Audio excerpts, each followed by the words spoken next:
on this. So guys, hello, I'm Dr. Sam Hirst. You can find me on Twitter at RomGothSam. You can live tweet this if you like, or comment using that Twitter tag, or using the hashtag Romancing the Gothic. You can also find out more about previous classes, including links to them, and about future programs by going to the website romancingthegothic.com. So today, some of you might have been expecting a talk on the nuclear Gothic. Unfortunately, our speaker was ill, so I have stepped in, not quite at the last minute, I advertised this a week ago, but stepped in to do a quick talk on a very, very different subject. So we're going to be looking at women writers in the long 18th century. The title is Taking the Pen in Their Hands. So before we get started, it's possibly worth mentioning what I mean by the long 18th century. So obviously the 18th century itself would be from the 100 years between 1700 and 1800. But historical events, literary movements, politics don't define themselves by years or by those set centuries, the same way that we kind of try and parcel up time. So quite often when we're speaking historically, we'll talk about the long 18th, the long 19th, etc. century, which sort of expands the century to incorporate events, movements, or moments which are sort of integral and work together. That we can put together in a category or understand as being related, connected to each other. So the long 18th century is often considered to be the period from about 1689, which is the Glorious Revolution in Britain, up to the early 19th century. So that's the sort of central time period that we'll be looking at today, although I will be going back a little bit further in time to the beginning of the 17th century as well, just to give us a kind of grounding for the discussion. Now, this phrase, taking the pen in their hands, you might recognize it or know what I'm referring to, but let me show you. I'm taking this idea from a quote from Persuasion by Jane Austen, where Anne Elliot is in a discussion with Captain Benwick and talking about who is more faithful, men or women, who remembers, who loves longer. Captain Benwick says at one point, well, obviously men, because of my own experience, but also because all of the books say so. But then he sort of thinks about it and says, oh, perhaps you'll tell me that men wrote everything, and that's why it looks like men are more faithful, more loving, etc. And she says, well, yeah, that's exactly what I would say. So yes, if you please, no reference to examples in books. Men have had every advantage of us in telling their own story. Education has been theirs in so much higher a degree. The pen has been in their hands. I will not allow books to prove anything. So this is quite a famous quote, I think, and quite a popular one. And obviously what Jane Austen is doing here is claiming women's right to the space in writing, and also pointing towards the ways in which often narratives have been dominated by male writers. One of the unfortunate things that happens, though, with quotes like these is they also give rise to a number of misconceptions. And what you quite often find happening in discussions about women writers and historical women writers particularly is this idea that perhaps Jane Austen really was one of the first women to take the pen in their hands. This becomes this kind of narrative where women gradually wrested the pen from men's hands, starting perhaps with somebody like Jane Austen, and then the Brontes a couple of years later, and then eventually arriving at the 21st century, a narrative of continuous progress. And connected to that narrative is the idea, for example, of the lone female genius plugging away alone against a complete field of male-dominated texts. What this tends to do, unfortunately, is actually erase most of the history of women in literature.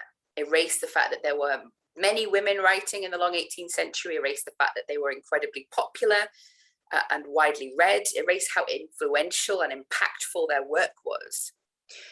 So what I'm hoping to do with the talk today is look back, get rid of a few misconceptions about early women writers, and look a little bit at an overview of women writers in this period. We're going to be looking at a couple of different things. So in the first two sections before the break, I'm going to be giving a brief overview of some women writers in the period. This is far from complete because there are so many, but I'm hoping to give you something of an insight into how many women were writing, the kind of things that they were writing, the sheer breadth of topics and types of writing that were going on. And I'm also going to connect this to the second section, where we're thinking about the influence and impact of women writers. So not only thinking of them as a sort of women's tradition, but thinking about women as an integral and influential part of the literary sphere and the development of literature in the period. We're going to be, in the second half, questioning, again, one of those narratives that has become so popular, that narrative of the lone female genius, the exception, a shining light, battling her way forward. We're going to be looking at the interconnections between women writers in lots of different sort of aspects of life. And then finally, we're going to be having a quick look at the practicalities of being a writing woman in sort of the late 18th century at this point, because I know that you come for Gothic stuff mostly, guys, so I've tried to tie this back to the Gothic quite frequently. And we're going to be looking at really that sort of heyday of the Gothic period, the 1780s, 90s, and into the early 1900s, when we're thinking about the practicalities. So that's an overview of what we're going to do today. So on to our next overview, a brief overview of writing women. So this quote, I think, is an interesting place to start. It's quite famous. Robert Gould said in 1689, "Punk and poetess agree so pat, you cannot well be this and not be that." Now you might think, oh, weird, I didn't know punk had that long a history as a word. Well, it didn't mean obviously the same thing. The meaning that you're looking at in the late 17th century is punk is a synonym or another word for a prostitute. So what you're seeing here in Robert Gould's denunciation of writers like Aphra Behn, who we'll learn more about later, is this suspicion of the female writer, and particularly a moral suspicion of the female writer, a connection to ideas or condemnations of what is perceived to be sexual immorality in the period, unfeminine or unbefitting behavior.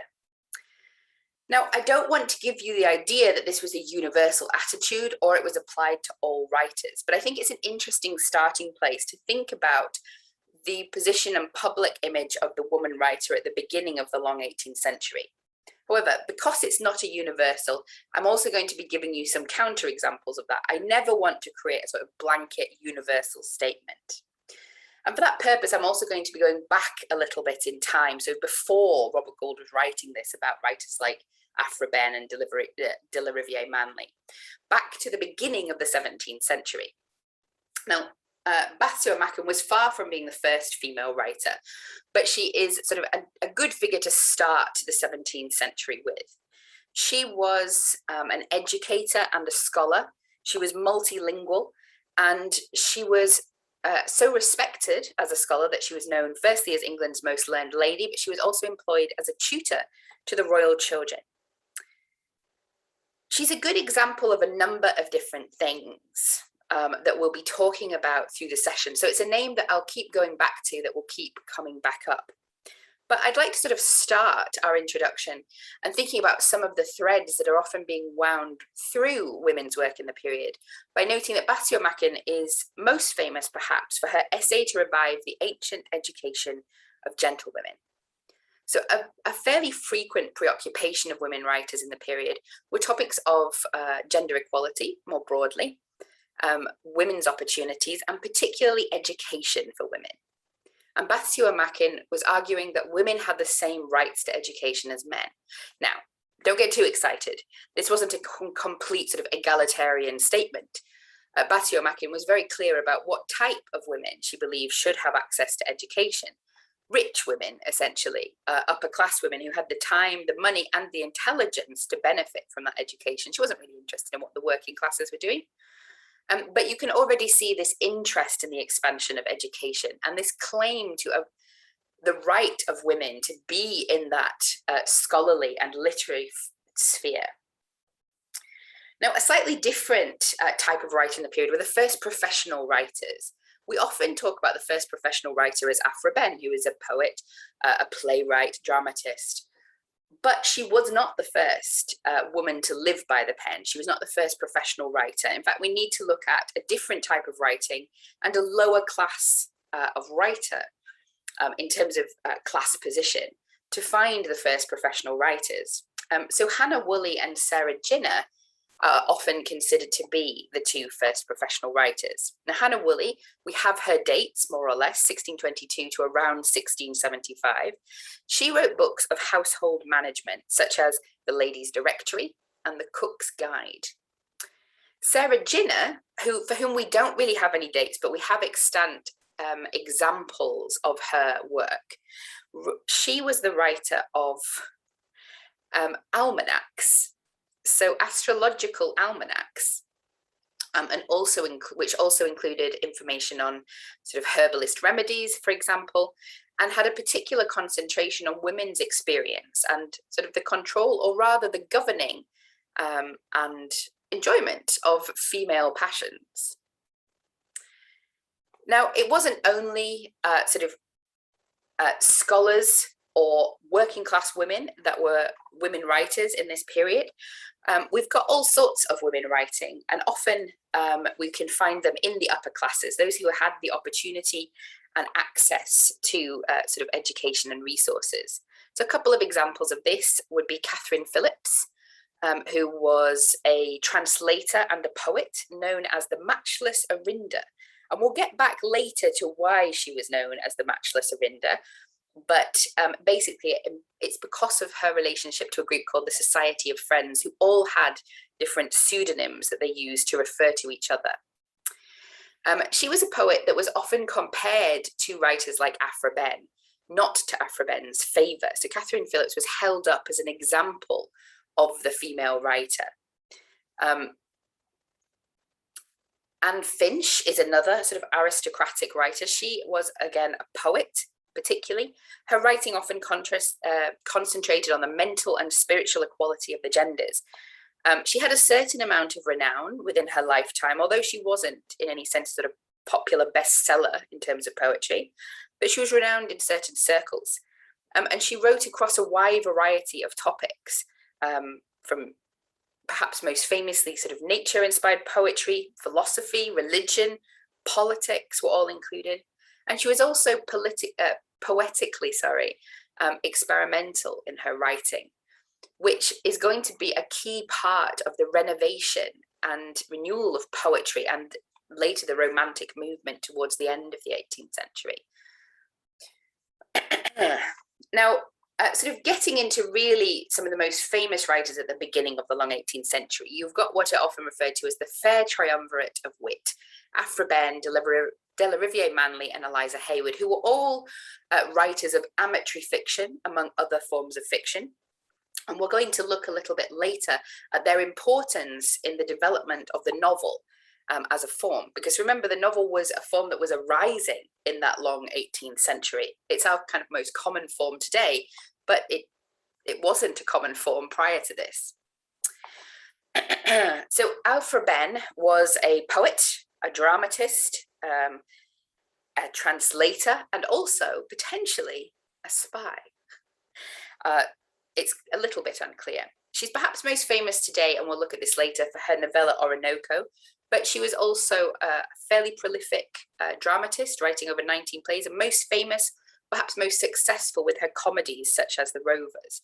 So she was a feature of the Restoration stage. She was a royalist as well, and sort of heavily involved with contemporary politics, or had a very loud voice, a Tory voice in contemporary politics. Delarivier Manley was also a playwright, but she was perhaps more famous for her political work. She was a political pamphleteer, first of all, but her most famous work is the anti-Whig novel, The New Atalantis, which was a roman à clef, i.e. featuring sort of veiled portraits and takeoffs of real people, Whigs generally. Now, this caused quite a stir at the time, to the extent that she was arrested. She was only later freed after being sort of probably believed, when she said, no, this is all fiction. It's got nothing to do with real life. Me, never. And so it's sort of, It was a political takedown in a sense, a political satire, and it also sort of gave rise to later sequels of this after she was released. She was also involved in other aspects of the literary sphere. She was an editor of The Spectator. The journal had been edited by Swift. She also wrote several novellas. So The Power of Love in 7 novels, they were called, each of which included violent revenge on betraying men. So it might be of interest to some of our attendees. Eliza Haywood was another writer, perhaps most famous for her amatory fiction and the most prolific of the 3 writers. She wrote over 70 works, including prose, drama, poetry, conduct books, translations, and she was one of the sort of key figures in publishing in the early 18th century, the early 1700s, particularly in terms of women publishing. Some years she was basically half the publishing list for women. Or more. She also was sort of really quite successful at the time, and some of her books are relatively widely read today within certain circles, admittedly. It's not everyone on the street that's cracking out an early 1700s amatory fiction, but if you're interested, you might want to try Love in Excess or Love in a Maze. Now, I've already said that Aphra Behn was looked down on, for example, by Nicholas Gold and associated with slightly scandalous behaviour, but the same was applicable to all 3 of these writers. They were often contrasted with figures like Catherine Phillips or with Elizabeth Singer Rowe, for example, who was a religious poet. She was a dissenter, so not part of the established church, a bit of a child prodigy, starting to write at the age of 12. And she was also widely involved, not only as a poet, but involved in church affairs due to the position that women had within her denomination. She was known at the time as the ornament of her age and sex. So you can see that this sort of lack of respect towards women writers wasn't universal, but often was connected to public conceptions of said writer. Now, moving properly into the 18th century, we've got writers like Sarah Fielding, who you might not know. She is the sister of Henry Fielding, who you probably have heard of. And in her own right, she was a novelist and a popular novelist. The Adventures of David Simple, for example, was a particularly popular work. But she's also a good example of how women were involved in a number of literary firsts in the 18th century. So she was the writer of the first children's novel, which was The Governess, or The Little Children's Academy. Teresa Constantia Phillips is an example of a very different type of literature, and possibly sort of one of the most surprising. I'm not sure how many people know about this type of literature, or particularly its association with women, but Teresa Constantia Phillips was a courtesan and multiple bigamist. She had a pretty conflicted life and a very bad start to it. She was the victim of sexual assault as a young teen, and she also began her career as a courtesan was married for the first time at approximately 13, I believe. But later on, she wrote an apology for the conduct of Mrs. T.C. Phillips, which was basically a sort of account of her multiple sort of scandalous adventures and sort of affairs, sexual activities, etc. And you might think, oh my goodness, well, I'm sure that wasn't widely read, or that wasn't very popular, or that was a one-off. No, it was quite popular. It was reprinted. It was fairly widely read. And she was also not alone. There were other examples of salacious memoirs written by either courtesans and prostitutes, or by sort of higher class women with reputations to burn, apparently. So we have, for example, from 1751, The Memoirs of a Lady of Quality by Lady Frances Bain, which talks about her multiple affairs. And 1799, you have The Woman of the Town by Phoebe Phillips, which was an account of a lady of the town, or a higher class prostitute or courtesan in London of the time. So if you're an author and you're writing an 18th century heroine who has a bit of a devilish streak, a salacious side, who doesn't want to conform to the norms, this is the kind of book that she might well have been reading under the table. Back to a sort of more standard form of literature, perhaps, the kind of thing that you would expect to find in the 18th century. We have Sarah Scott, who was another novelist, again, a translator. You're seeing that as hopefully quite a common theme. She was most famous for her novel Millennium Hall, which was a sort of utopian vision of a women's commune. She was also involved in writing educational text and in philanthropy, and those interests are also reflected in her novels. She also has quite an interesting life story. She was the sister of Elizabeth Montagu, who is the head of the Blue Stockings, who we're about to talk about in a second. And through her, she met Lady Barbara Montagu, whose companion she became, and they set up house together, and in fact lived together until they were separated by death. This included during Sarah Scott's very brief marriage, at which point Barbara Montagu moved into the marital home, and the marriage was dissolved relatively shortly after that. As I say, they lived together, they set up house together, they set up charitable works together, and they never separated again in life. So quite a nice little story there. Charlotte St. Lennox is another sort of mid-century author, perhaps most famous for the 1752 novel, The Female Quixote, which looks at, it's basically exactly what it says on the tin. It's a Quixote or a Quixote novel where you have got a woman who is reading too much, and she takes it as real and starts to sort of live her life based on the presumptions of the ideas that she's got from the romances that she's reading. So you can see the connection to Don Quixote there, but you can also see probably the connection to the later book Northanger Abbey. Now, Charlotte Lennox was a Scottish novelist, and she's perhaps quite interesting because, unlike a number of authors, far from all authors, she always published under her own name. And she used her fame as a poet and an actress to sell her works by putting her name on it, essentially. We'll get back to this question of anonymity and pseudonymity, but it's worth noting that quite a lot of the writers that we're looking at here were writing under their own names at the time. Now, the Blue Stockings were a group, a sort of literary discussion group, if you will, that were connected by an interest in arts and literature and philanthropy. And it was a group predominantly composed of women, although men were also welcome to attend the teas.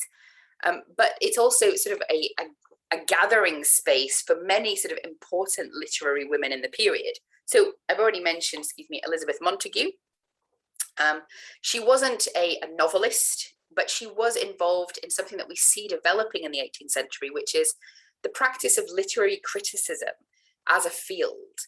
And also the reevaluation of Shakespeare, and particularly the connection of Shakespeare with British national identity. The 18th century was really the time where Shakespeare got reevaluated and celebrated in different ways.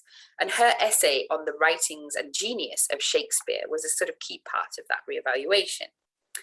You also have writers like Anna Letitia Barbauld, who is a Unitarian, so another dissenter.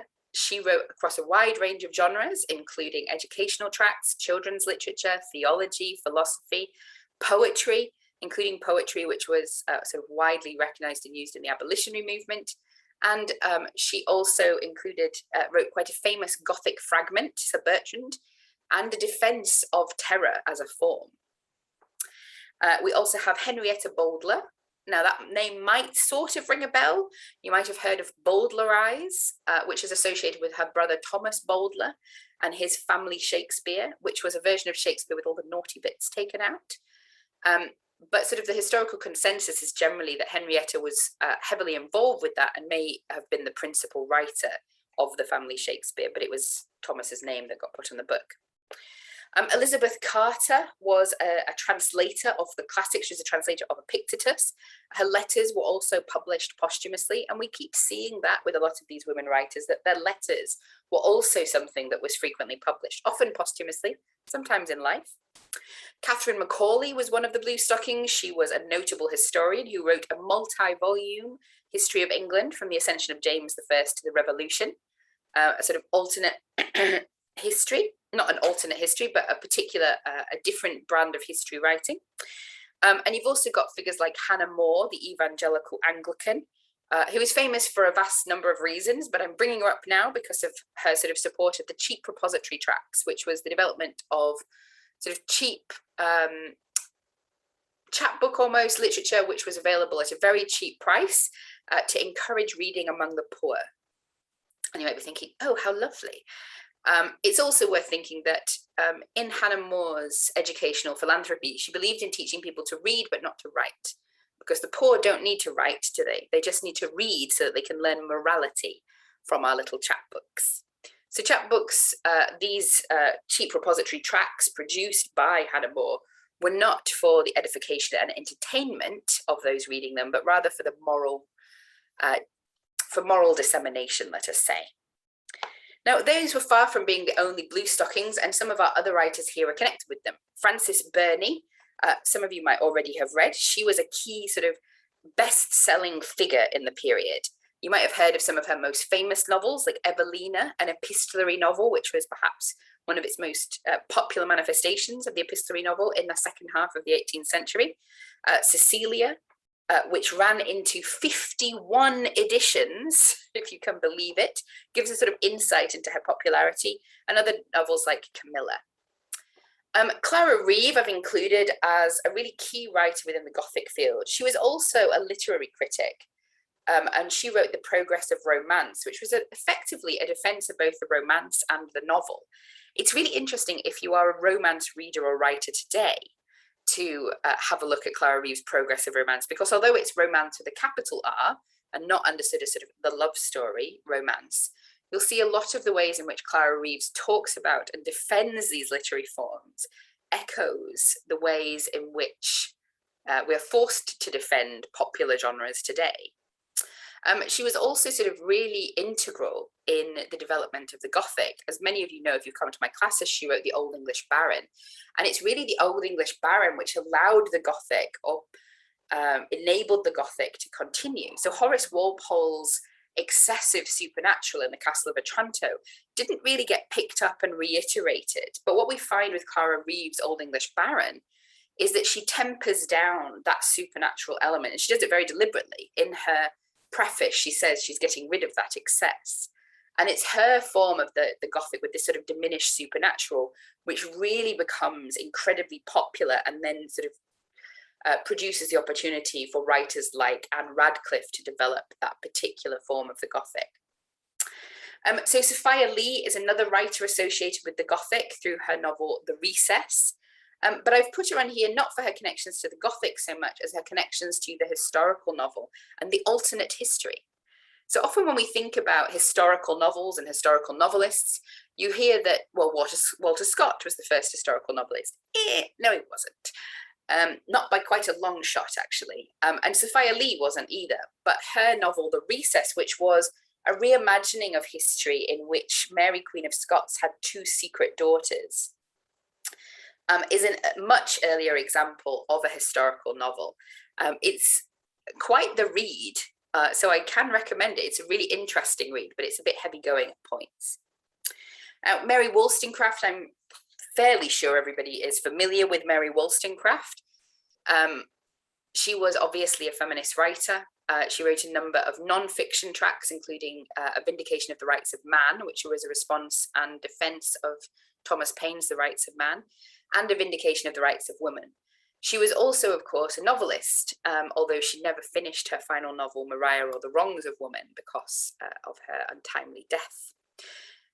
She's the writer that everybody knows from the period as a feminist writer, but it's worth noting that she was far from being the only one. You have other figures such as, for example, Mary Ann Radcliffe, not Anne Radcliffe, Mary Ann Radcliffe, who were also writing feminist works with similar preoccupations and interests. So the last set of authors I'm going to introduce you to are all bunched together really in terms of their production in the latter sort of 30 odd years of the 18th century and into the early 19th. What we're finding in the 18th century is increasingly women becoming at the forefront of a number of literary fields. And certainly by the end of the 18th century, the novel was practically dominated by women. So I've picked just a very few examples of writers from this period. I've also picked some writers that were writing poetry and plays to give you a sense of what else women were involved in. but many of these writers were novelists. Now, Charlotte Smith was a novelist. She wrote a number of sentimental novels, and she wrote a number of sort of Gothic novels like Emmeline or The Old Manor House. She was a sort of pro-revolutionary thinker, and she wrote a pro-revolutionary novel called Desmond. She's perhaps most famous or most studied today, though, for her poetry. As Batchelor says, she was the first and undoubtedly one of the most important of the Romantic poets. Now, we're quite used to thinking of Romanticism as starting with Wordsworth and Coleridge and thinking about the big six, as they're called. But increasingly, re-evaluations of the beginnings and development of Romanticism have pointed to the importance of Charlotte Smith, and particularly, as we will see, her sort of ignition of interest in the sonnet. So I think it's worth noting that her works like Elegiac Sonnets, The Emigrants, and Beachy Head were not only influential in Romanticism, but sort of some key examples, offer us key examples and developments within Romanticism as well, particularly her later works. Anne Radcliffe, everyone will know if you've been to any of my classes, Anne Radcliffe was the great enchantress of the Gothic. She was an incredibly popular writer of the time, although she only had a relatively small output. But she was a record breaker in terms of the amount of money she received. She was incredibly influential on the genre as a whole, and you see a number of writers writing in what is a Radcliffean style. She introduced this emphasis on sort of massive nature description and sort of sublime imagery. She wasn't the first to include sort of nature description, but she certainly popularized its integrality to the Gothic genre. And we'll be coming back to Anne Radcliffe later, so I won't wax too lyrical at the moment. I've put Regina Maria Roche in here as well, because I think she's an interesting case study in comparison to Anne Radcliffe. And an interesting sort of demonstration of the ways in which women disappear from the public consciousness, not because they were received differently at the time of writing necessarily, but because of the ways in which they were written about and understood later. So Regina Maria Roche is relatively little known today. She appears alongside Anne Radcliffe as a mention in Northanger Abbey. She's writer of one of the horrid novels, Claremont. It's also worth noting that her novel, for example, The Children of the Abbey, was incredibly popular for a long time and rivaled Anne Radcliffe's Mysteries of Udolpho in terms of popularity and sales, going sort of through multiple editions. She later, however, didn't have the same sort of stability in her life as Anne Radcliffe, later having to apply for monetary assistance to the Royal Literary Fund. But what's interesting is the way in which Regina Maria Roche, whose popularity bordered that of Anne Radcliffe and whose works had a sort of great deal of longevity to them, has disappeared from the popular discourse. And as I've said, that's not because of her popularity or position at the time, but rather because of the way in which we create canons later. The way in which writers like Walter Scott and his positive opinion of Anne Radcliffe and his negative opinion of everybody else have dominated the ways in which we engage with the literature of the 18th century and the ways in which we construct our canons of influence and importance. So Maria Edgeworth was another sort of key writer of the period, the rival of Jane Austen in popularity. Sort of slightly less accessible perhaps than Jane Austen. Her work was often much more politically charged in a very obvious way. She was an Anglo-Irish writer who started off with a satire, Castle Rackrent. She was involved in local politics. She was pro-Catholic emancipation and believed in helping her tenants. But again, we always need to put a caveat in with our writers. She also punished her tenants for voting against her Tory inclinations. I think she's an interesting case study for the sort of work that she was producing and doing as well. She wrote across a range of genres, including children's literature, educational tracts, believing in the sort of the value of education for boys and girls. But she also wrote a number of very popular sort of fictions and society novels as well. There are a couple of firsts or a couple of early examples within her work which are worth pulling out. So her novel from 1801, Belinda, included an interracial marriage in it, although this depiction was removed from many subsequent editions by publishers. We also have an interesting case in which Maria Edgeworth received a letter from an American reader, an American Jewish woman named Rachel Mordecai, who pointed towards the anti-Semitic sentiment and tropes in one of her novels.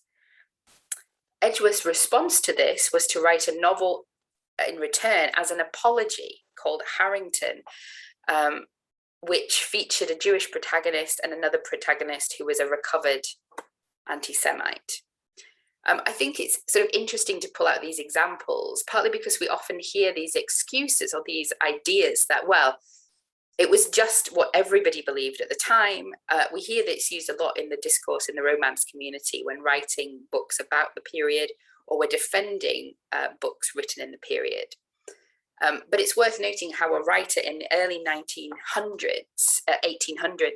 19th century, responded to these critiques and included a more diverse world than we find in the romances of today, still in some cases.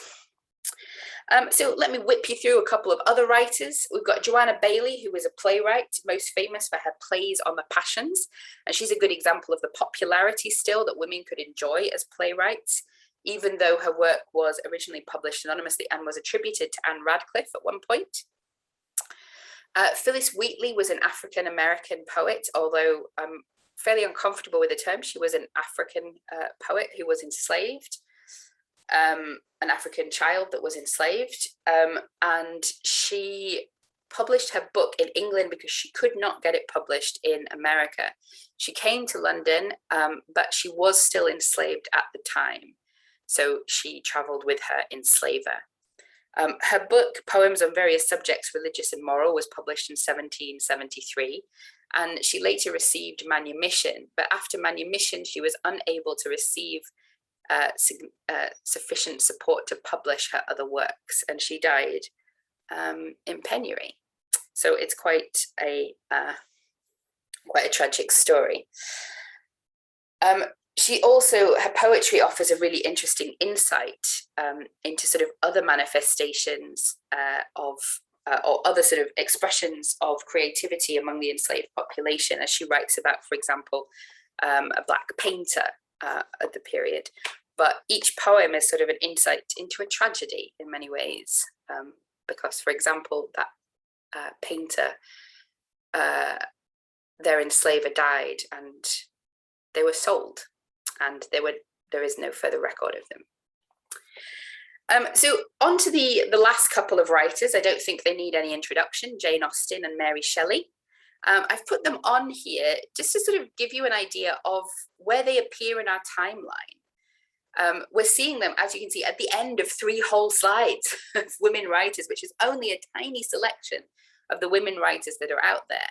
So to think of either Jane Austen or Mary Shelley as completely isolated as lone women who are only perhaps connected to other writers when those writers are men, particularly in the case of Mary Shelley, that's the idea that often percolates, does ignore their place in this quite lengthy history, not only of women writers, but important women writers, influential, popular and widely read women writers. So Jane Austen, I won't go into more detail about. I think you're all fairly familiar with her. But Mary Shelley, I think it's worth mentioning because she's another example of how kind of posthumous reputations deform our understanding of the writer. Mary Shelley is most well known for Frankenstein and for considerable swaths of the 20th century, and for considerable sort of swaths of population. She's known exclusively as the writer of Frankenstein. And that story is often tied to its creation story at the Via Diodati, which was in a ghost story competition with Percy Shelley, Lord Byron and Polidori. But also there was this sort of trend in mid-20th century writings on Mary Shelley to attribute Frankenstein to Percy Shelley or to his influence. But it's worth noting that Mary Shelley was a prolific writer both before and after Percy's death. She wrote across a range of genres and different types of writing. She wrote a number of novels, including, of course, Frankenstein, but also The Last Man, which is a sort of post-apocalyptic novel after a world plague has decimated everybody but the last man on earth, and more classic Gothics like Valperga. But she also wrote widely a number of short stories, which often contain tropes that would become sort of keynotes of later science fiction tropes. So one of them, for example, it's Roger Dodd, is it, the reanimated Englishman, is, if you squint at it sideways, a sort of cryogenic story about a man being reanimated after being frozen solid in an ice for a century or so. So Mary Shelley is more than Frankenstein. And happily today, I think more people know about Mary Shelley's wider work and her reputation. But there's still a lot to uncover, perhaps, and read. So we've chatted about a lot of writers there, and it's worth sort of taking this second to note the ways in which we're seeing a development in the position of the woman writer. Now, the thing I don't want to do is give you the idea that there is a straight trajectory from the early 18th century into the late 18th century, up into the 21st century, where things are getting gradually better for women, because that is not the case at all. Things go up and down in waves at the sort of reacting to different currents and trends and positions. At the end of the 18th century, women were really dominating the fiction market. They were the best sellers. The majority of books were written by women. The byline by a lady could sell a book. Women like Anne Radcliffe and Frances Burney could sell an incredible amount of copies on their name alone. This obviously doesn't continue indefinitely, but this is what we're seeing at the end of the 18th century, where women are really at the forefront of the literary sphere in a number of different ways. And we even have this sort of recognized in the popular press or the journals of the time. In the Monthly Review from 1790, for example, we're told, of the various species of composition that in course come before us, there are none in which our writers of the male sex have less excelled since the days of Richardson and Fielding than in the arrangement of a novel. Ladies seem to appropriate to themselves an exclusive privilege of this kind of writing. Witness the numerous productions of romantic tales to which female authors have given birth. There's a couple of things that are clear here. A, the novel is associated specifically with women. Women dominate the novel form, guys. But you can also tell from here how the novel and this women's writing is being slightly looked down upon as well. So there are lots of different currents which affected attitudes to authorship more broadly and to women authors. And we see a lot of different discourses interacting together in complex ways, and often discourses which changed over time. So this is sort of highlighted by Jenny Batchelor, who says, if theorizing authorship as work was problematic for male writers, on the grounds that it transformed their art into a mere trade, then it was doubly so for women writers, whose willingness to engage in such a trade for financial reasons was deemed at best suspicious and at worst monstrously unfeminine. So you're seeing here a number of different ideas coming together, affecting how women are viewed.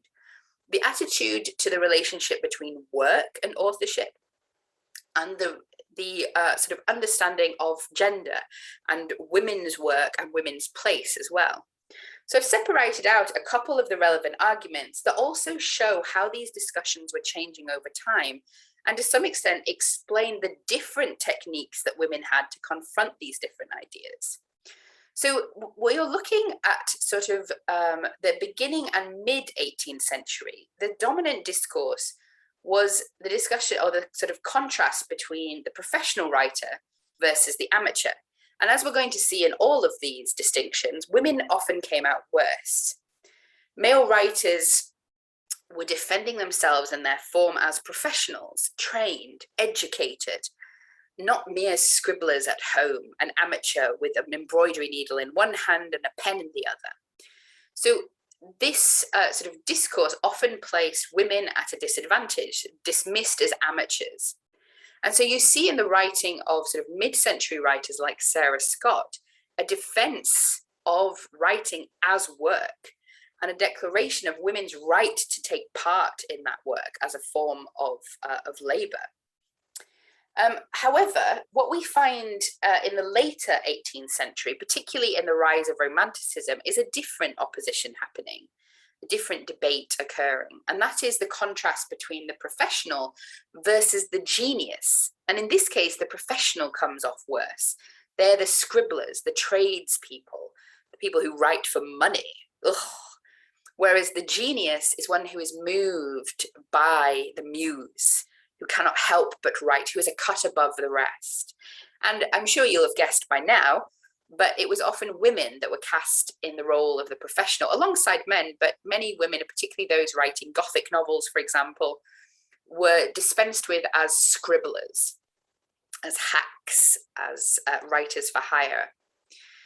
So you find quite often in writing of the period by writers such as Charlotte Smith, in their prefaces, this claim to genius and this claim to the muse to say, I couldn't help but write, which is aligning themselves with the right side of this argument, or aligning themselves with the more valued side of this opposition. So it's always good to have a sort of eye open when you see a woman declaring her genius and the fact that she can't write, she can't stop writing however much she helps it, because it sounds like she's belittling herself and her lack of impulse control. But actually, of course, she's aligning herself with this concept of genius. It's also worth noting that when other writers like Walter Scott, we're back to him, write about women writers such as Anne Radcliffe, declaring that they have the muse compared to other people, what you appear to be seeing as a compliment, but what you're actually seeing is a whole genre of literature and hundreds of writers getting dismissed as hacks, scribblers, etc., with one fell swoop. Another sort of key debate which was important to how women writers were considered was the idea of separate spheres. Now, separate spheres and the idea of women's sphere as the domestic and private space, and men's sphere as the public and sort of outside space, was a growing concept in the 18th century. It wasn't completely dominant, but it was growing in certain sections of society, including sort of particularly the bourgeoisie or the middle class. And this idea of separate spheres could lead to a critique or a criticism of the female author as working outside her sphere by going into the public sphere. So you'll often find in the prefaces to women's work an apology for daring to write, but she had to because of the muse, for example. Or you might see in the work of somebody like Charlotte Smith again, a declaration that this is her sphere.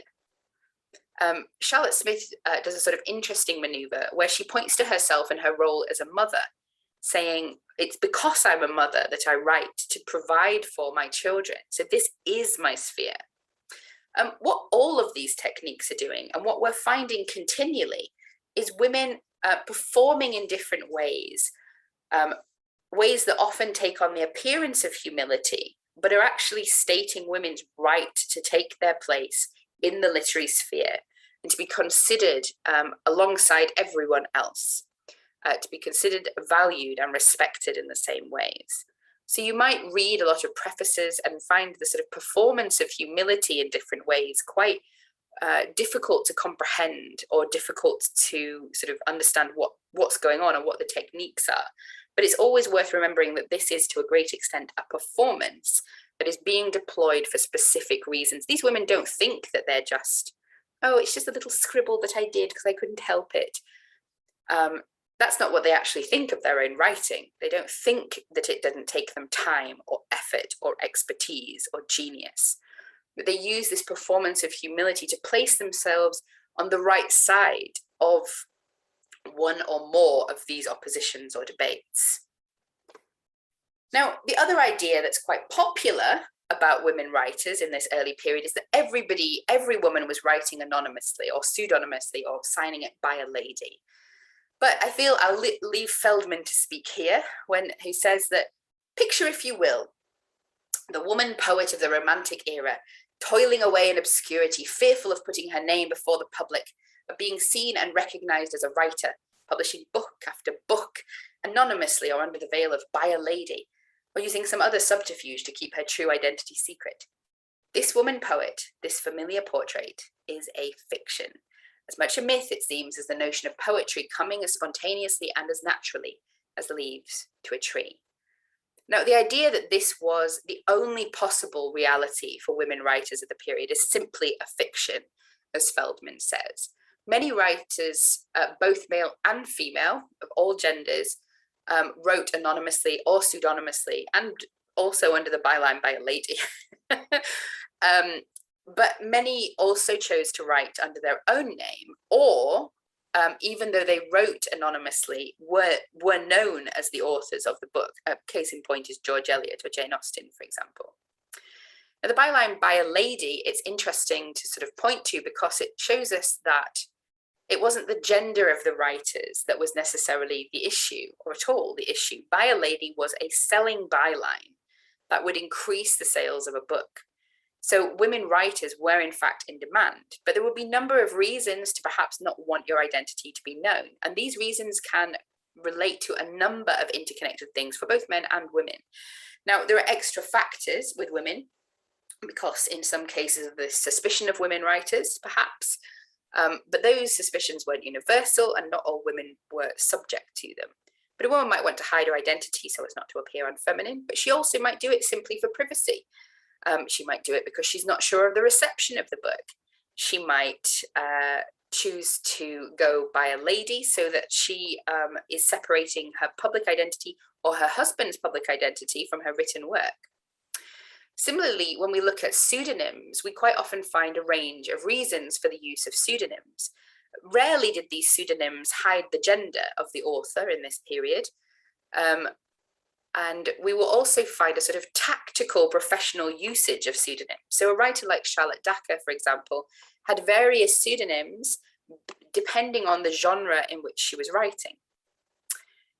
And again, similarly, anonymously authored texts could be written as anonymous for a number of reasons. And I think it's even the majority of texts, but certainly a large number of texts in the period were published anonymously by women and by men.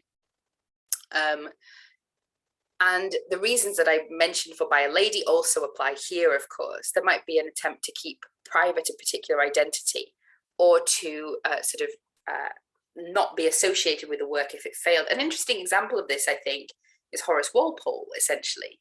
So his publication of A Castle of Otranto was published originally as a translation, but it was published pseudonymously, or essentially he was anonymous as the writer.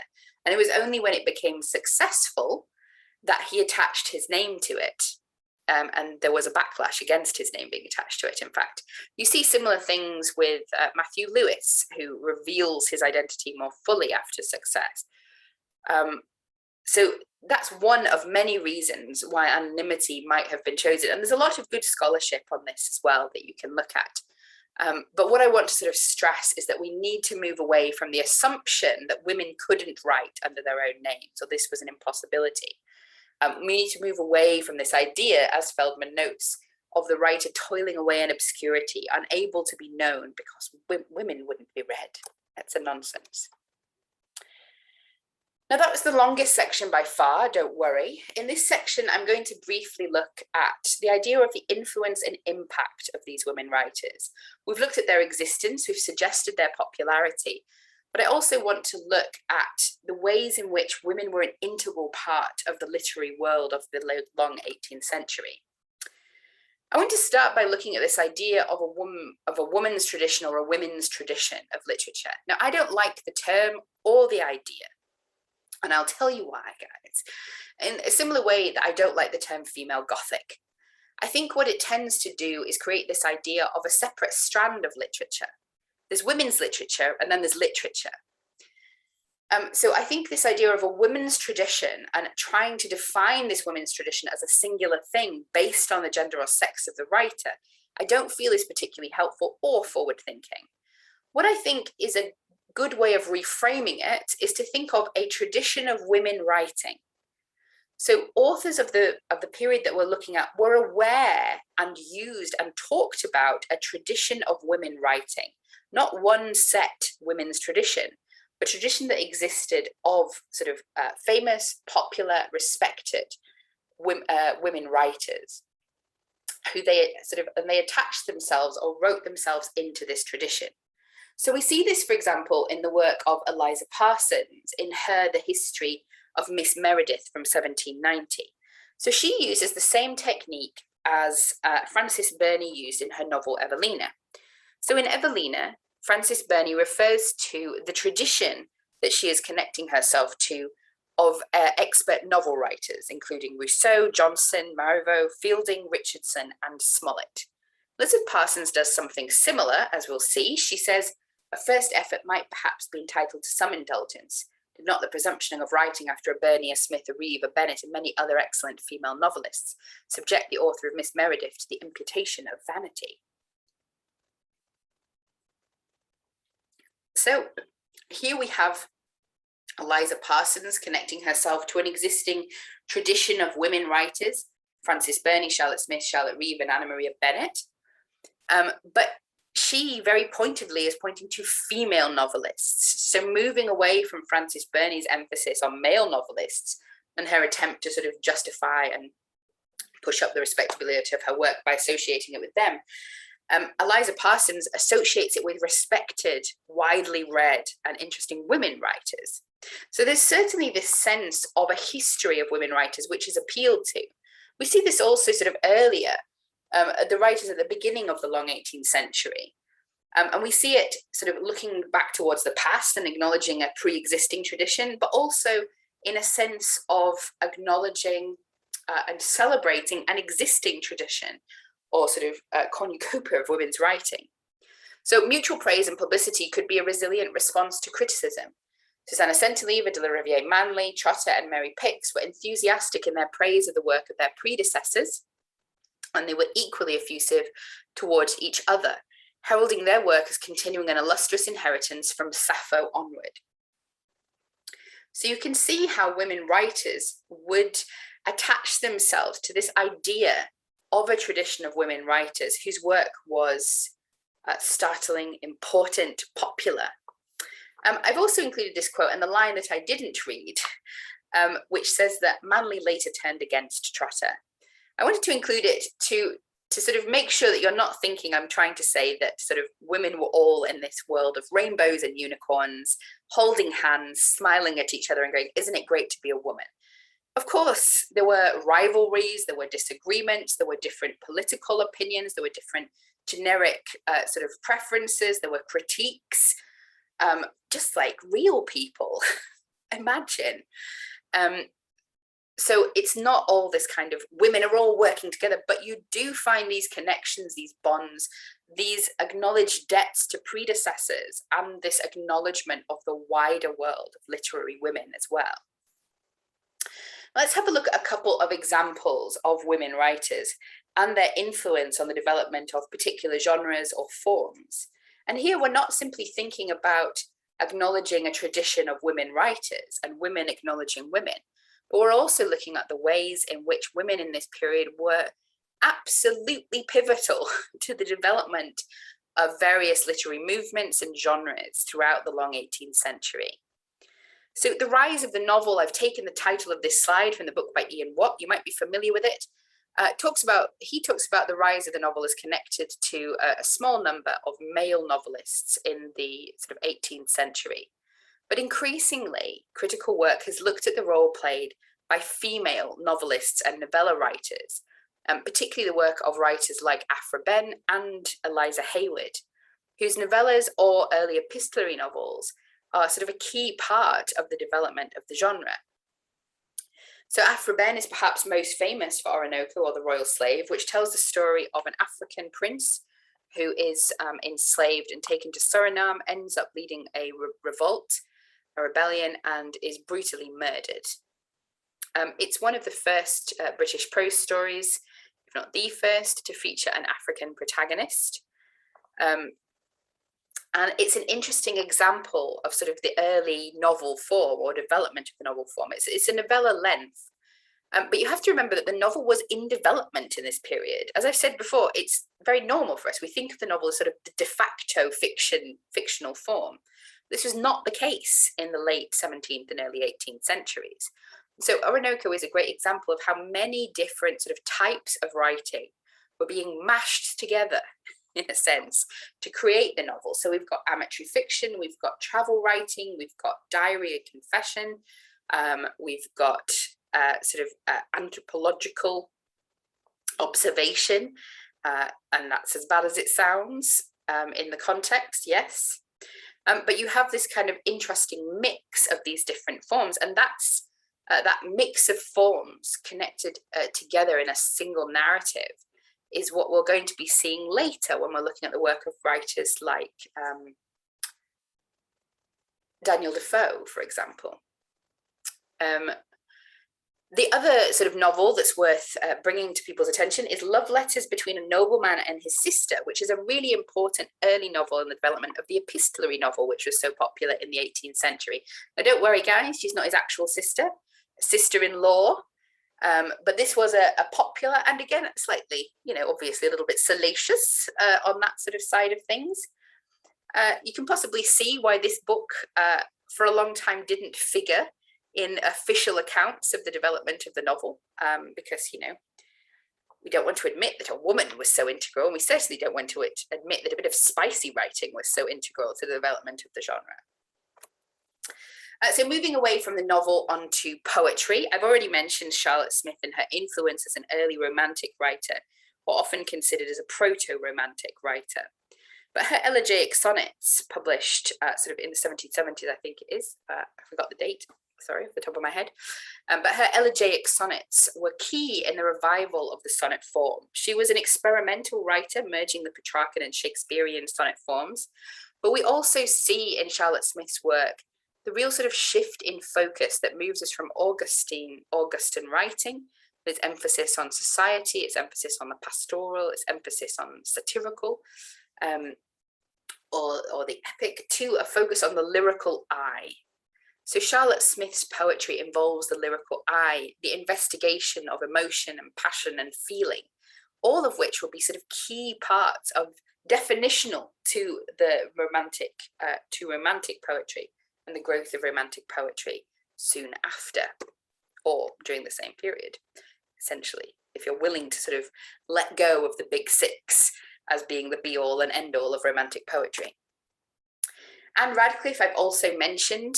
It's hard to sort of overstate her influence in the period, the great enchantress, Mother Radcliffe, the Shakespeare of romance writers, and also the founder of a class or school. So she's a really good example of how women were not only starting schools, but acknowledged as the starters of schools of literature in the period. So Walter Scott notes that she found the particular form of Gothic, or that sort of Gothic genre.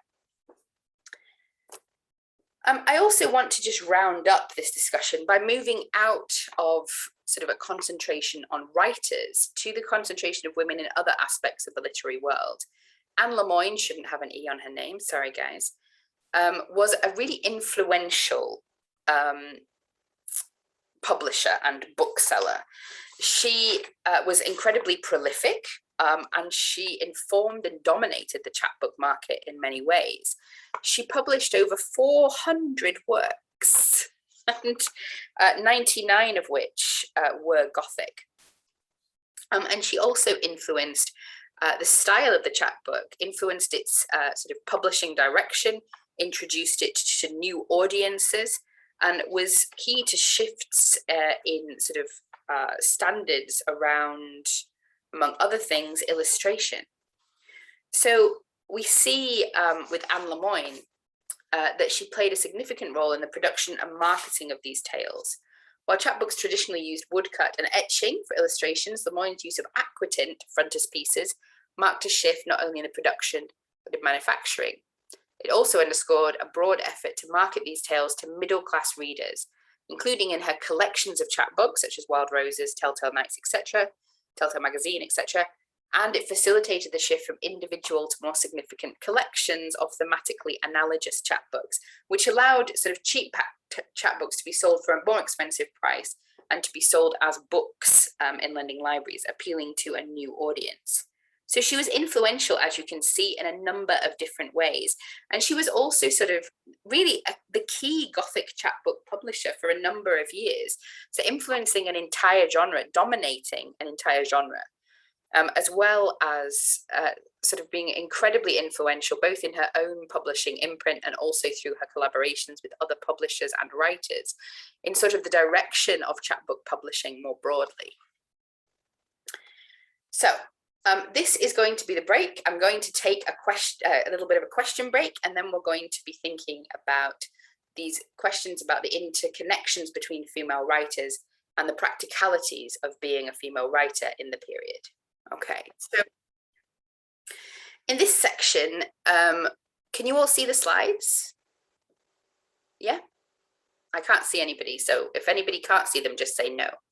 Anyway, in this section, we're going to be looking at this idea of questioning that discourse about the lone female genius. I feel like we've already questioned it. We've already seen that it wasn't true, that there was lots of women writers and that there were connections between them, but I'm going to solidify that a little bit in this section. We're going to look quite briefly, but at some of the different ways in which women were connected with each other in the period. So we have, first of all, I'm going to show you two examples from different ends of the period. So right from sort of the 17th century and the beginning of what we were talking about, up to the sort of the 1790s and early 19th century with Joseph Johnson's circle. And these are two examples of sort of broadly formal or certainly sort of recognized groups or societies in which literary women could mingle and discuss ideas, sometimes only with other women, as in the Society of Friendship, or with all genders, as in Joseph Johnson's circle. So in the Society of Friendship, it was built around Catherine Phillips, and it included, who we already met as a translator and writer, the matchless Arinda, and a number of other sort of literary women, not necessarily writers of fiction or poetry, but other sort of literarily and philosophically inclined ladies, women who wrote to each other using pseudonyms, and they were all involved in the cult of Neoplatonic love. It was a circle of friends, or the Society of Friendship was dedicated to female friendship and the celebration of female interrelations. I think the letter writing that was such an integral part of the Society of Friendship also gives us a good insight into how geographical isolation was not necessarily complete isolation. And that literary kind of associations between women would extend across distances through the practice of regular letter writing, which we're going to see as a sort of common feature of the connection between different women in this period. So we also have it, for example, if we go right back to the beginning, and Bathsheba Mackin, she had a correspondent in, I believe it was Amsterdam, who she was in constant contact with, a Dutch scholar anyway, called Anna Maria von Schurman. So this kind of letter writing was key to the development and sustaining of literary friendships. I think there's a relatively decent analogy in sort of the literary groups that we find online today. And again, that idea that geographical isolation or separation is not the same as isolation itself. It's also worth noting that the Society of Friendship, like a number of other groups involving a lot of women, literary women, there are quite a number of sort of sapphic undertones or discussions that we can find going on in the letters written and the relationships that are involved.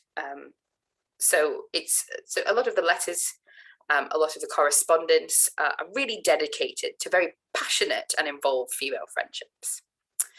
Joseph Johnson's circle is sort of the other end of the period, right at the end of the 18th century. It's composed of both men and women, and it circles, as you can imagine, around Joseph Johnson. Now, if you're not aware of who Joseph Johnson was, he was an influential bookseller and publisher, working up to about 1809.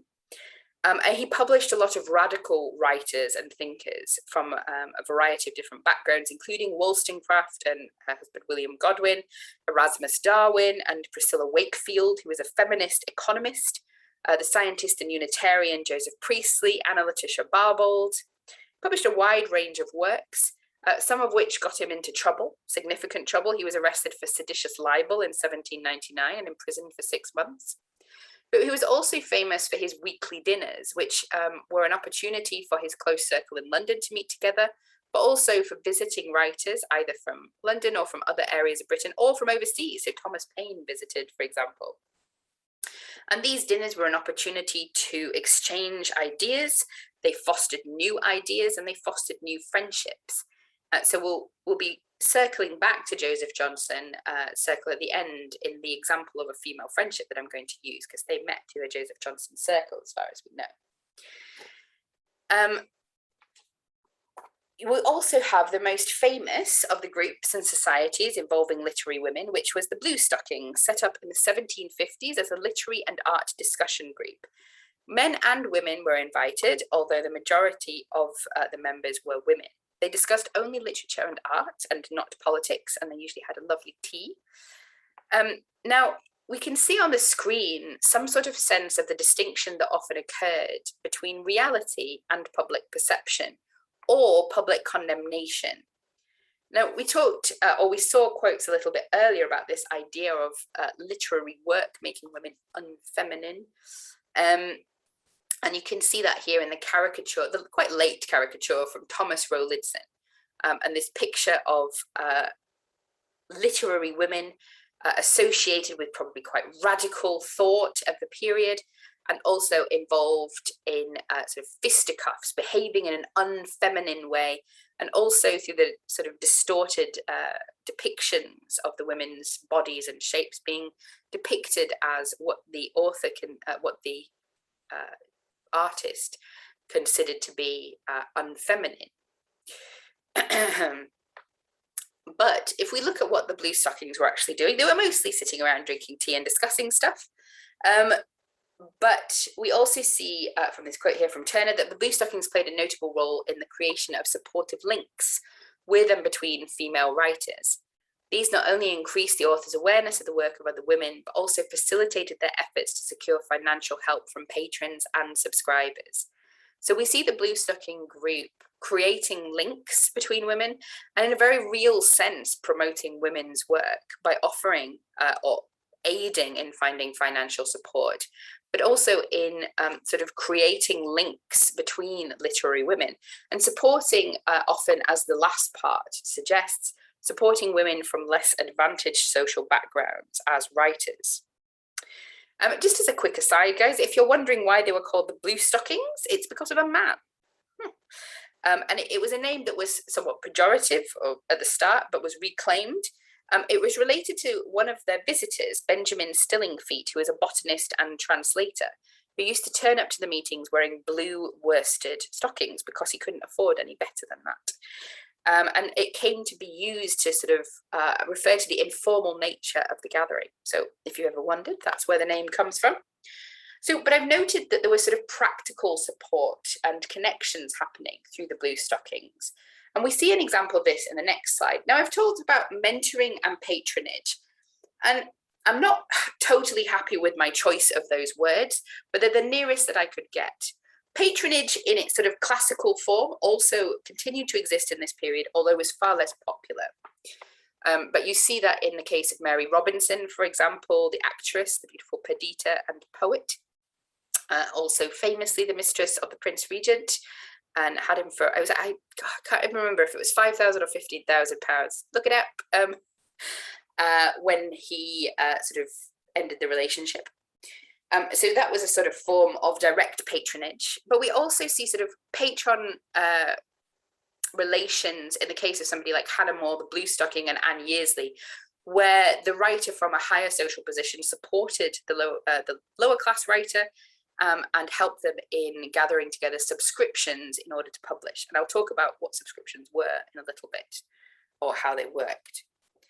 The relationship between Hannah More and Anne Yearsley is particularly interesting. Hannah More discovered Anne Yearsley in penury. She was known as the Dairy Maid Poet. She's from Bristol. As you can tell, she was from a lower social class. Hannah More discovered her.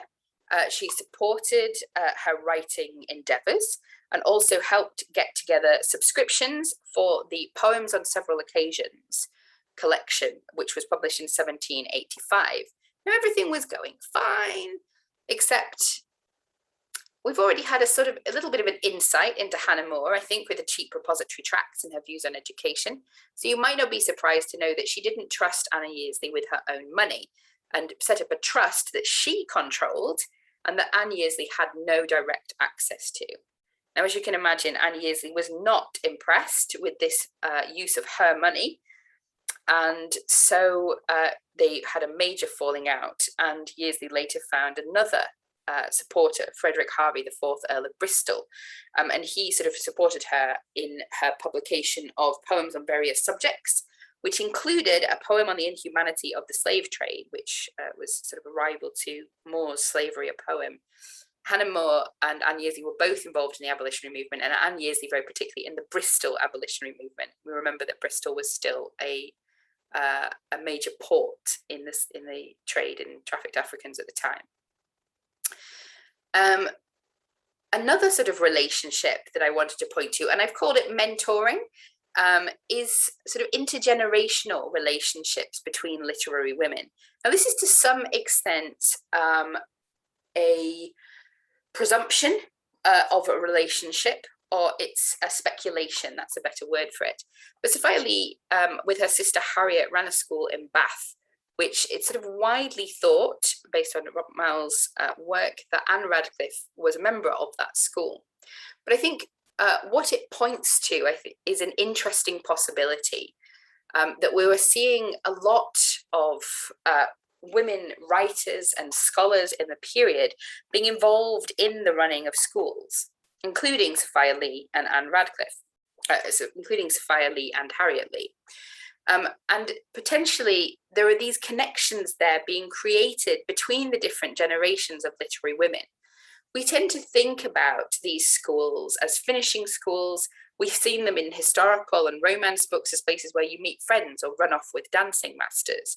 But realistically, there are a number of schools for young women run by very serious scholars, thinkers, and writers.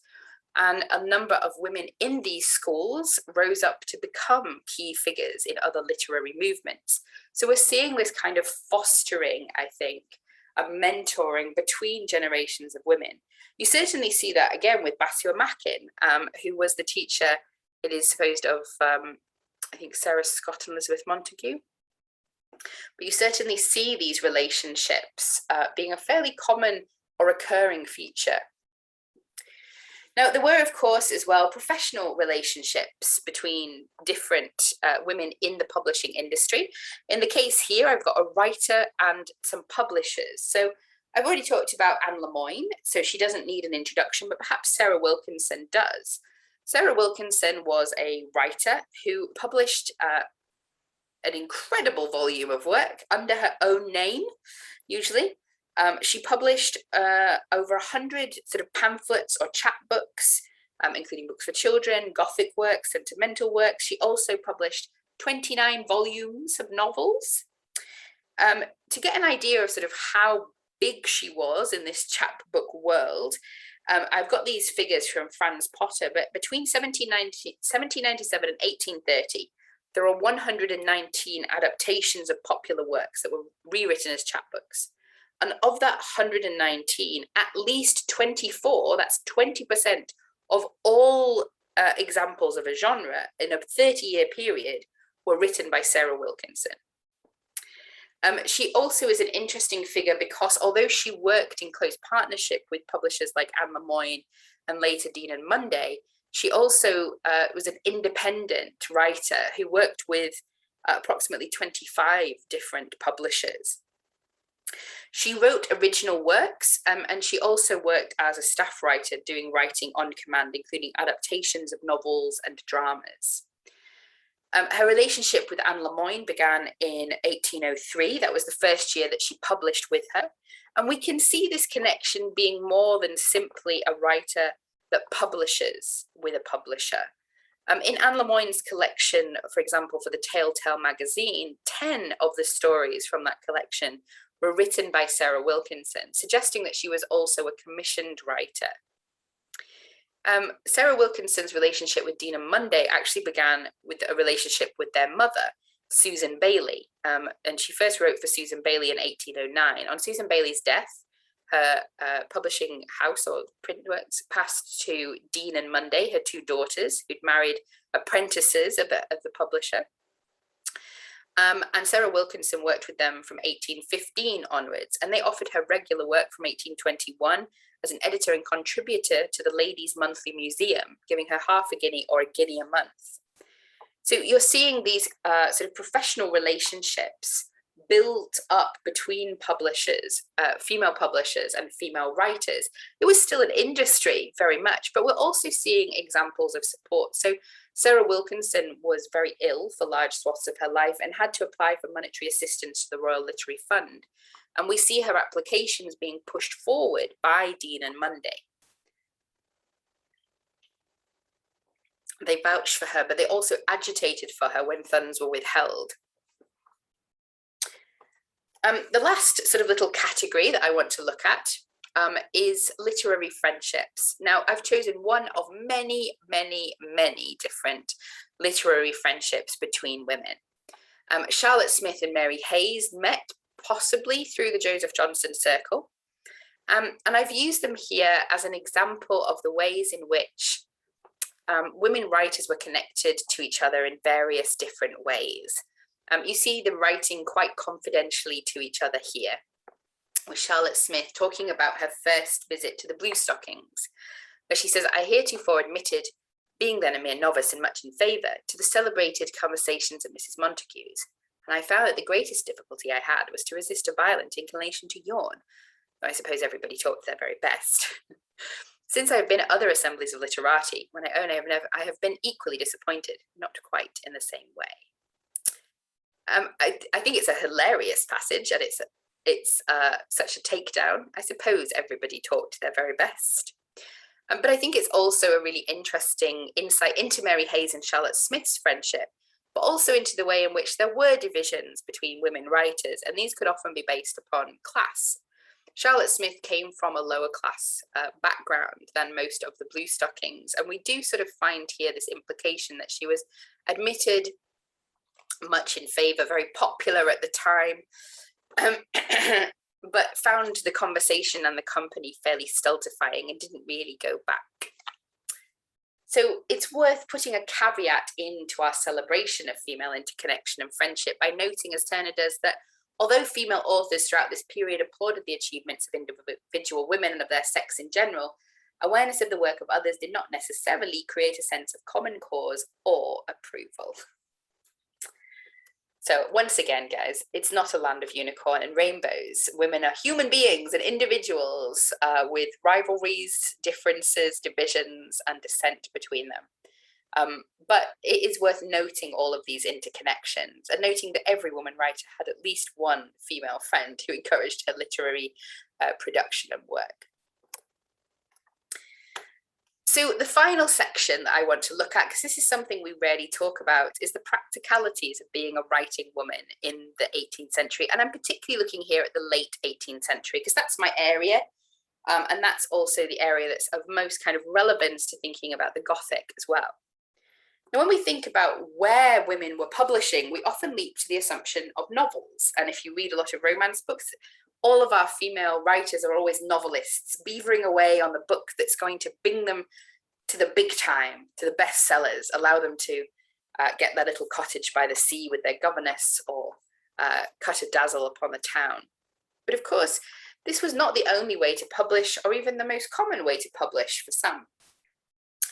Magazines and periodicals were a major place to publish in. Some of these magazines or periodicals were essentially single author productions. So we've got the Female Spectator and the Parrot, both by Eliza Haywood, the Old Maid by Frances Brooke, and the Family Magazine by the cook Sarah Trimmer, whose recipes were plagiarized by Mrs. Beaton.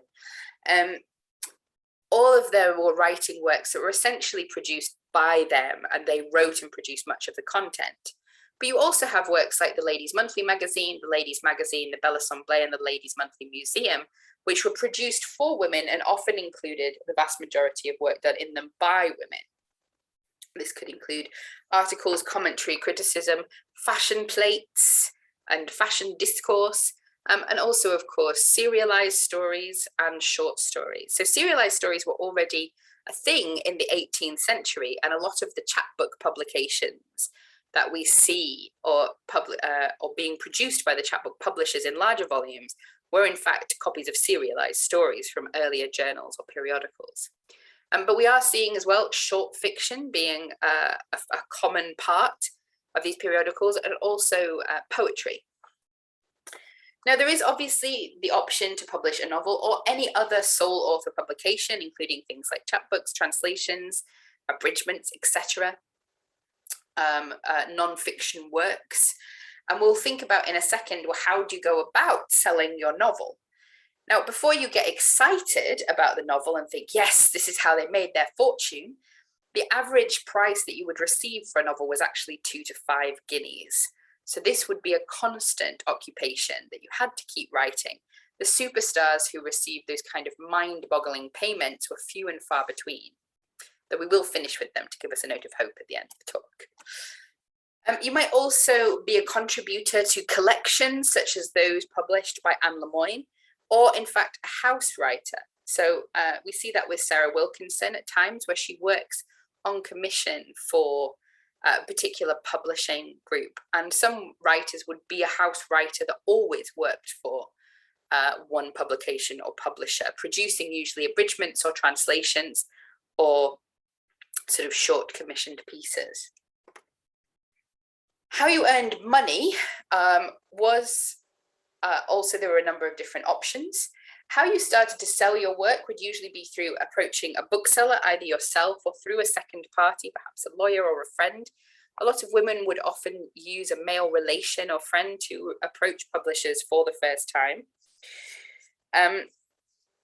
Now, when you sold your book, how it worked was slightly different to today.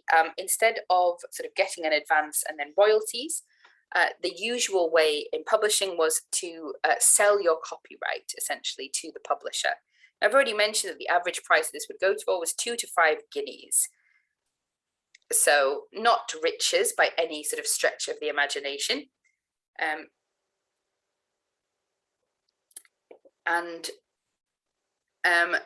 There were larger payments. From £10 was one payment that Jane Austen had, to 500 for one of Anne Radcliffe's works. But the vast majority of writers were writing for that kind of money. Now, if you see printed for, this could be connected to a number of things. So I've popped patronage here. Patronage, you might be directly patronized. Uncommon, but possible. But usually, sort of the closest thing we had to a patronage relationship was the idea of subscription, that you would be helped to find subscriptions. Now, if you find printed for in a novel, unless it's printed for a publisher or a bookseller, if it's printed for the author, that usually means either that the author funded their own work or the book was funded by subscription,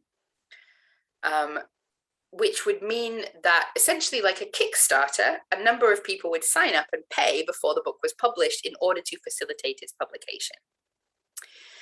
You might also earn money, as I've already kind of hinted at, by doing commissioned work, translations, and abridgments. Again, this work would not be well paid. Many writers struggled for support, and we have examples of writers that we've already met, such as Sarah Wilkinson, who died in penury and struggled with significant financial hardship throughout much of their lives. Many of the jobbing writers writing to live or support a family were in fairly dire straits. The publishing practices of the period were predatory, and the payments were relatively small unless you happened to be sort of one of the superstars of the period. Now, the Literary Fund, later the Royal Literary Fund, was set up in 1790, ran for till 1830, and was set up to support worthy writers in need. But often women were not successful in their applications, and also they applied far less than men, particularly in the early years of the Literary Fund. The fund was essentially somewhat biased against women, and we can find the reason for this in the criteria for application. Now, in order to receive money from the Literary Fund, you would have to demonstrate your genius, your talent, or often thought of as learning, your literary industry, and the obvious utility of your work. And the obvious utility of the work is where a lot of women writers fell down.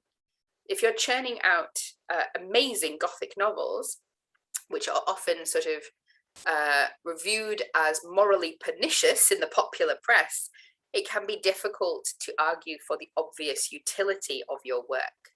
As you can see from the figures there for 1790 to 1797, women applicants were rarely successful and often were rejected. or did not receive monetary assistance in a timely fashion, even when they were offered it. So Sarah Wilkinson, again, is a fairly tragic but good example of this. She died in the workhouse. She was a single woman who was supporting a young child and her mother throughout much of her working life. Her child became a servant and was eventually supporting herself. But at various points in her life, Sarah Wilkinson was unable to support herself because she had a recurring form of incredibly painful cancer, so with tumorous growths. She wrote to live. She had worked at various periods in other jobs, for example, as a teacher, but these jobs were difficult to sustain in her bouts of illness. And sometimes she simply could not. So she applied a number of times to the Literary Fund, supported usually by Dean and Munday and a couple of other publishers. Some of her applications were accepted, others were not. And at one point, she was arrested for debt, even though she was cancer-ridden at the time and under treatment. It was only with the direct intervention of the publishers like Dean and Munday that the money was sort of set aside for and actually given to her to stop her imprisonment for debt and the loss of all of her property. But she is just one of many women writers who found it sort of impossible to sustain a writing career if that was their only method of support. So it's certainly, as today, the literary industry wasn't a dream for anybody, and particularly not for women. But I don't want to end on a note of depression and sadness, guys. So let's have a thought of some literary superstars from the period, because they certainly existed, and many women were able to support themselves and support themselves well on literary earnings. So we've already talked about Frances Burney, who was the superstar of the period. She earned a great deal of money from her writing and its multiple editions. Hannah More left a fortune of £30,000 when she died, some of which, if not most of which, came from her writing. And Anne Radcliffe was a record breaker in terms of the advances or copyright payments that were given to her. For The Mysteries of Udolpho, it was £500, which was record breaking at the time. And The Italian, a couple of years later, she got £800. So we do have literary superstars as well, who are, like today, sort of living the good life off of their literary gains.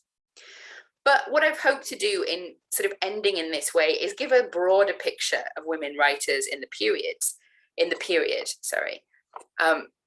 The fact that there were writers from different social backgrounds writing a number of different types of texts, some struggling to survive and some thriving from the literary life.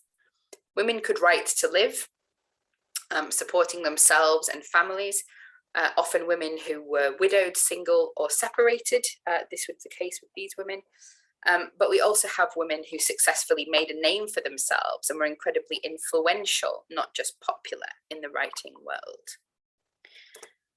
So thank you and enjoy your reading, to which point I have got a blog post up if you look on Romancing the Gothic, which puts up the bibliography for this talk with the secondary research here, but also a selected reading list, many of which I've put up free resources online. So if you're interested in any of these writers and you want to have a look at them,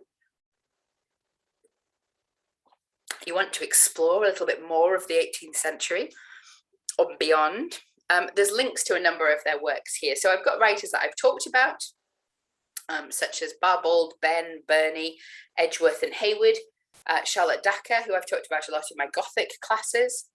Other writers like Elizabeth Inchbold, who was a popular novelist of the period, another chapbook writer, Anne Kerr. I've mentioned all those. Mary Robinson, who I mentioned as a poet, but we can also see that she was doing feminist writing in the 1790s. Check out a little bit of Mary Shelley's other work. Charlotte Smith, you can check out her poetry and her prose there. And you've also got texts from Phyllis Wheatley, Sarah Wilkinson, Mary Wollstonecraft, and Helen Maria Williams, who I've not talked to you about, but was another sort of pro-revolutionary thinker and writer of the time. So hopefully that has been a useful and interesting talk. If you're watching on the YouTubes, I'll be putting a link to the blog post underneath the video so that you can find it later. And enjoy your reading. Bye, everyone.